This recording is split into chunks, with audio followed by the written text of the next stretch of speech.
Why any country? Why Brazil? Why America? Why our neighborhood? Because every place needs to continually hear the gospel. Their circumstances are different, their needs are different, and they're experiencing things that you and I will never experience and never have. When I saw the woman carrying the yoke over her shoulders with the 2 pails of water, I thought, wow, I didn't realize that people still actually live like that. We were able just to see the beauty of the countryside and to meet the people and find out that they are indeed a warm and beautiful people. The first time we went, one of the ladies of the head of the orphanage came to Christ, the head of that orphanage and her assistant. The next year that we went back, this orphanage that had been gray and dingy and dirty, paint peeling off the wall the year before, had been freshly painted. They had made a great playroom area, and it was all done with them putting aside their money to make sure these children were cared for. I would say, if you have a passion to reach souls, it's a harvest. Go. The Belarusian mission is committed to taking the gospel of Jesus Christ to the Belarusian people. And they do it at great cost, at great sacrifice. They understand what suffering is. We in America, if we have to suffer, we think something's wrong, and we back off. It just fuels their faith. It made me appreciate what we have here in America to work with, but it made me long for the days when people would weep when they came to Christ. And when you would see tears in a church, we don't see many tears anymore.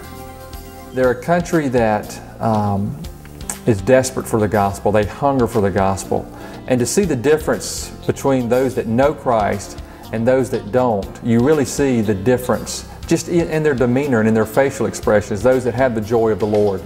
To see the difference that Christ makes in a heart and the impact that it has on a social level, and just, you can't buy that, but you can invest in it by going. We went to a shelter that had abused children, and I was able to share the gospel with these 10 children, and I used a gospel glove to share Christ with them.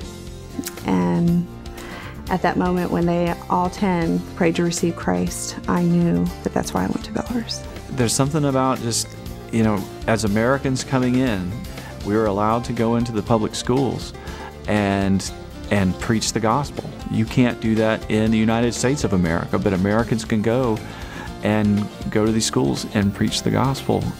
And it was just, it's so exciting, the doors that were open and the freedom that we had to speak about the blood of Jesus and His atonement.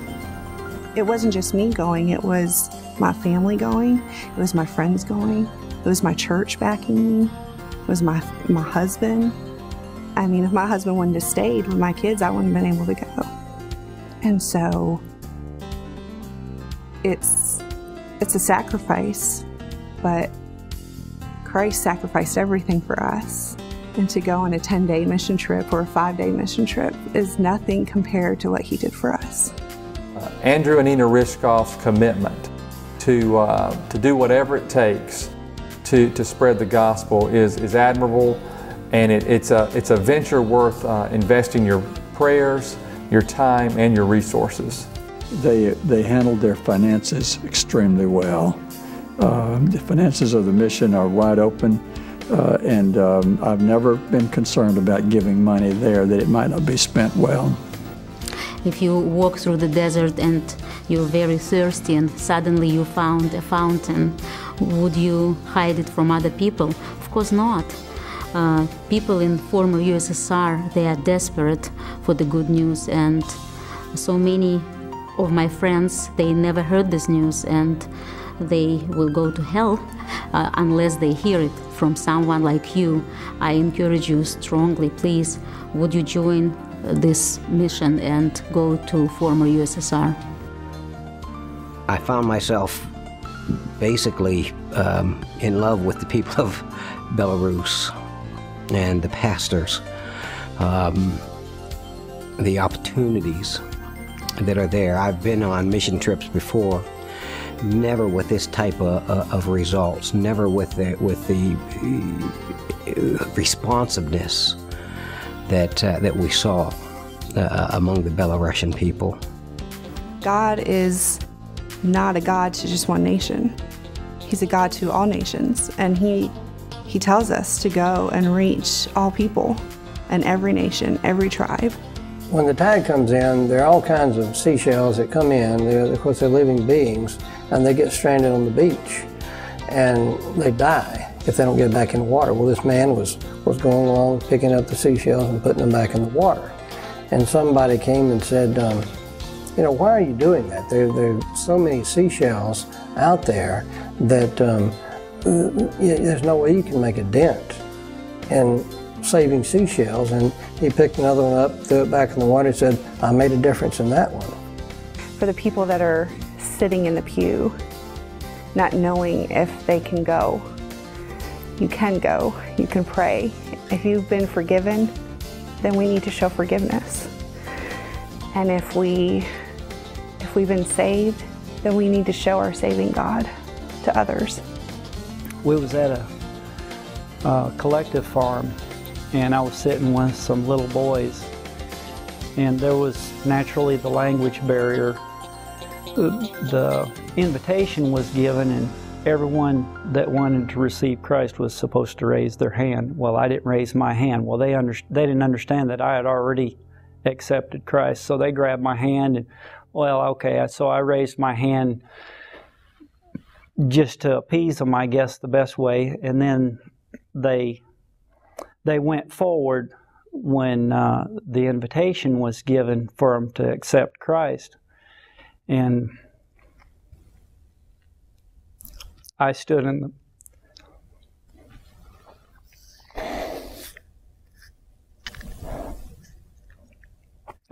the background, and one of the little boys came back and grabbed my hand and led me forward.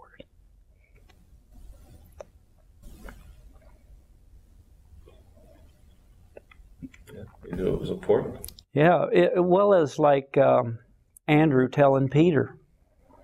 You know, he had to go tell about Jesus right away to his brother, and that young man, at the instance that he was saved, he understood evangelism. He wanted me to come forward too to accept Christ. And that's just, I mean, that's just so pure.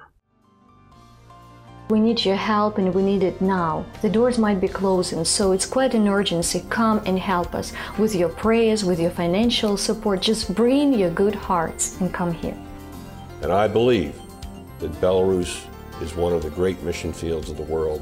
We don't know how long it will be open, but I think it would be very wise of pastors to consider the possibility of involving their church in Belarus missions. Go on a mission trip, but definitely go to Belarus, because Belarus can change your life. I remember some years ago, a young man kept asking our American missionaries, "Why did you come?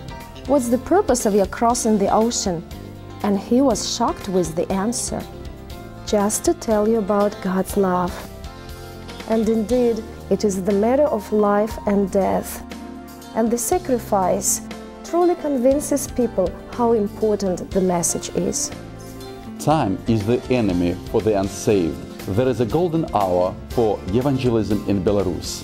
For a large majority of people, if they do not respond to the gospel at a young age, they likely will not do so later in life. That's why we ask you to go. Won't you join us? Please come to Belarus. Please come to Belarus. Please come. Please, Belarus. Please come to Belarus. Please come. Come to Belarus. Пожалуйста, приезжайте в Беларусь.